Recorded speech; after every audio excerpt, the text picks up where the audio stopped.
নমস্কার। দে বাংলার অন্যতম পরিচিত একটি পদবী, কিন্তু কখনো কি ভেবেছেন এই ছোট্ট পদবীর ইতিহাস কতটা প্রাচীন? দে পদবীর আসল উৎস কি?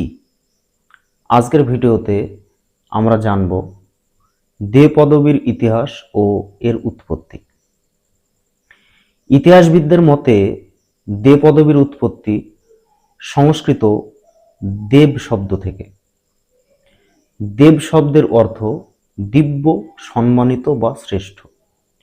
সময়ের সঙ্গে বাংলার কথ্য ভাষায় উচ্চারণের পরিবর্তনের ফলে দেব থেকে সংক্ষিপ্ত হয়ে দে রূপটি জনপ্রিয় হয়ে ওঠে। মধ্যযুগীয় বাংলায়, বিশেষ করে পাল ও সেন যুগের পরবর্তী সময়ে এই পদবীর ব্যবহার ক্রমশ বাড়তে থাকে বলে অনেক গবেষক মনে করেন।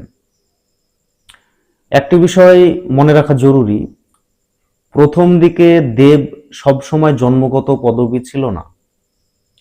অনেক ক্ষেত্রে এটি ছিল সম্মানসূচক উপাধি বা সামাজিক পরিচয়ের অংশ। পরবর্তীকালে সেই পরিচয়ই বংশানুক্রমে পদবীতে পরিণত হয়।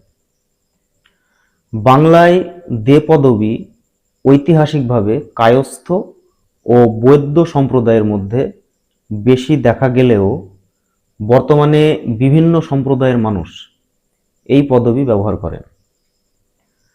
তাই শুধু পদবী দেখে কোনো মানুষের জাতি, বংশ বা সামাজিক অবস্থান সম্পর্কে সিদ্ধান্তে পৌঁছানো ঠিক নয়।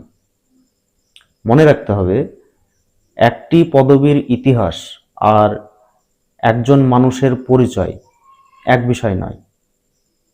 একজন মানুষের প্রকৃত পরিচয় তার শিক্ষা, কর্ম ও চরিত্রে। আপনার পদবীও যদি দে হয় তাহলে কমেন্টে অবশ্যই লিখুন আপনি ভারতের কোন জেলা বা বাংলাদেশের কোন এলাকার বাসিন্দা। কারণ একই পদবীর ইতিহাস অঞ্চল ভেদে কিছুটা ভিন্ন হতে পারে। এছাড়া পরবর্তী ভিডিওতে কোন পদবীর ইতিহাস জানতে চান সেটিও কমেন্টে জানান।